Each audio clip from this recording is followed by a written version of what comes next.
Good evening to all. कैसे हो सब लोग? सब ठीक ही होंगे। चलिए, आज के लेक्चर में हम पढ़ने वाले हैं आर्बिट्रेशन। देखिए क्या है ये arbitration. Arbitration is a method of resolving disputes outside of court, यानी कि कोर्ट जाने की कोई आवश्यकता नहीं है।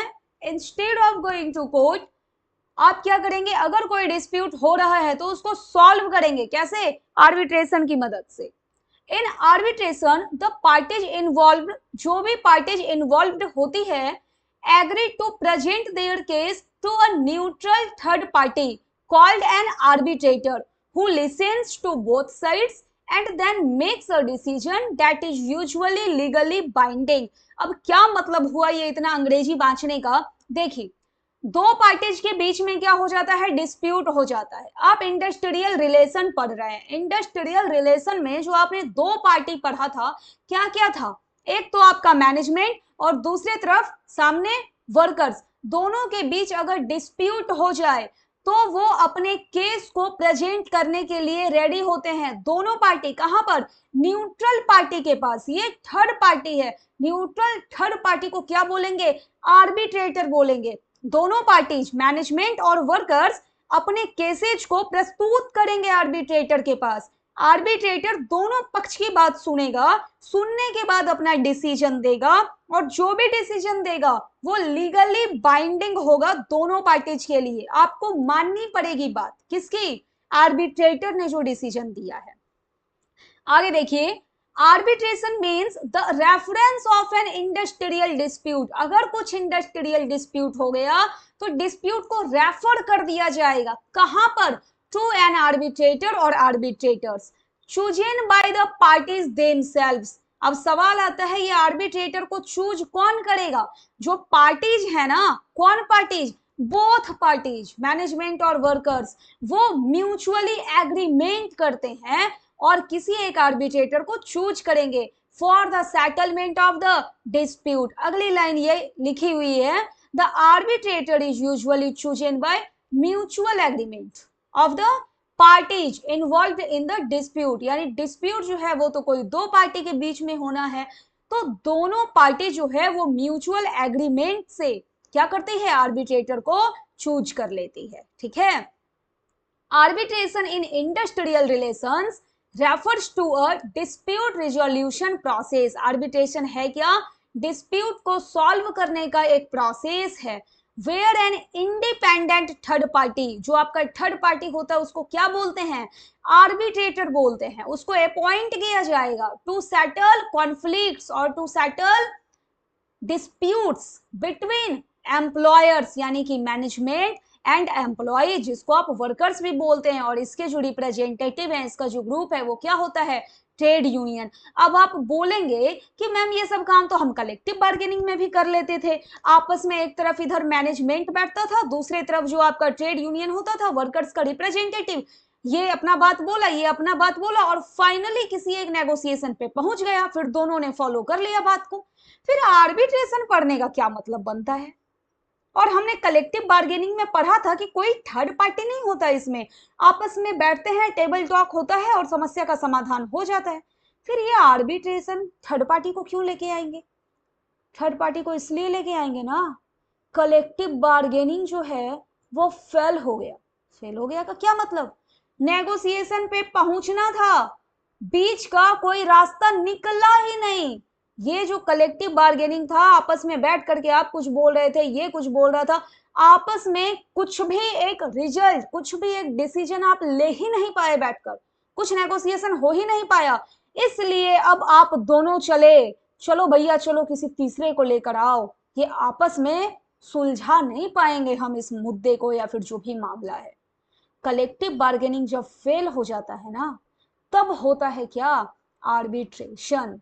ठीक है, अब क्लियर हो गया होगा? हाँ हाँ हाँ, अब क्लियर हो गया। चलिए चलिए आगे पढ़िए। हाँ ठीक है, पढ़िए। इट इज यूज्ड, इट का क्या मतलब? अरे मैम कितना बोलोगे, इट का मतलब जो हम पढ़ रहे हैं ये आर्बिट्रेशन। ओ अच्छा अच्छा, ठीक है ठीक है। आर्बिट्रेशन का यूज किया जाएगा व्हेन कलेक्टिव बार्गेनिंग और कंसिलिएशन फेल्स। ओ अच्छा, टू रिजॉल्व इंडस्ट्रियल डिस्प्यूट। ठीक है, अगर इंडस्ट्रियल डिस्प्यूट का रिजोल्यूशन नहीं हो पाता है, किससे? कलेक्टिव बार्गेनिंग से। तो अब क्या आएगा बीच में, आर्बिट्रेटर आएगा, किसी थर्ड को लेकर के आएंगे आप, ठीक है। देखते हैं types of arbitration in industrial relation. अब टाइप्स ऑफ आर्बिट्रेशन ना आपका ये दो तरह का हो जाएगा। वॉलंटरी, वॉलंटरी का क्या मतलब है, क्लास में भी पढ़ा था वॉलंटरी का मतलब, लेकिन मुझे पता है आप भूल चुके होंगे। वॉलंटरी का मतलब होता है ऐच्छिक, अपनी इच्छा से, और एक दूसरा क्या है, कंपलसरी, यानी कि अच्छा मैंडेटरी, हाँ मैंडेटरी। देखिए दोनों क्या है, वॉलंटरी आर्बिट्रेशन पढ़िए, बोथ पार्टीज, बोथ पार्टीज का मतलब पता है, हाँ मैम पता है, आगे बताइए। दोनों पार्टीज जो है ना विलिंगली एग्री, यानी दोनों पार्टी सहमत हो जाती है to refer the dispute to arbitration, यानी किसी आर्बिट्रेटर के पास अपने डिस्प्यूट को रेफर करने के लिए दोनों पार्टी रेडी हो जाती है, अपने से रेडी हो जाती है।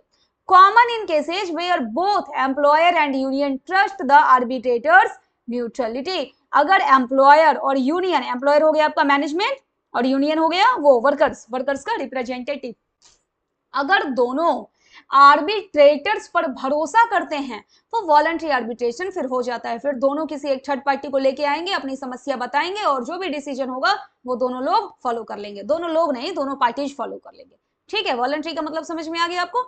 और एक दूसरा है आपका कंपल्सरी, या फिर कंपल्सरी को आप क्या बोलते हैं, जो मैंडेट है मैंडेटरी, ठीक है।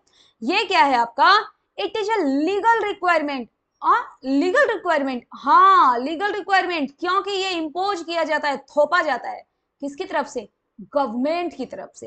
ये जो है आपका ये कॉन्ट्रैक्चुअल कंडीशन होता है, डेट फोर्सेज, इसमें दोनों पार्टीज को फोर्स किया जाएगा, that forces parties to resolve their dispute through arbitration instead of going to court.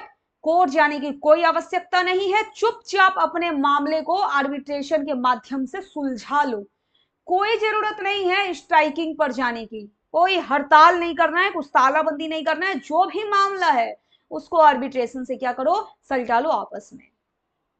imposed by the government when it is necessary to maintain industrial peace, जब industrial piece की requirement है, जब ये आवश्यकता है इंडस्ट्रियल पीस की, तो वैसे केस में आर्बिट्रेशन को गवर्नमेंट की तरफ से क्या करते हैं, कंपल्सरी कर देते हैं, मैंडेटरी कर देते हैं। कैसे केस में करेंगे, रेलवे वाले केस में। अब बात बात पे अगर मान लो कि कोर्ट ही दौड़ रहे हैं सब लोग या हड़ताल पे चले गए तो कितना नुकसान हो जाएगा भाई लोगों का भी, देखा जाए तो। हॉस्पिटल्स के केस में अब बार बार स्ट्राइक पे चले जा रहे हैं लोग तो फिर दिक्कत हो जाएगा, अगर आम जनता का देखें तो फिर वेलफेयर नहीं होगा उनका।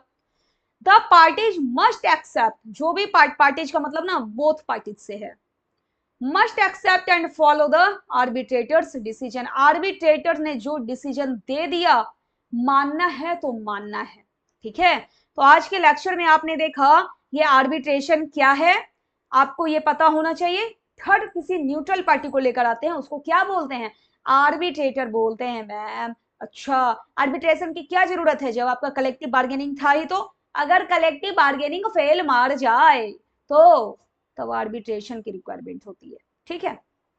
इसके साथ ही साथ आपने पढ़ लिया आज types of arbitration in industrial relation, दो, एक वॉलंटरी और एक दूसरा आपका है कंपल्सरी।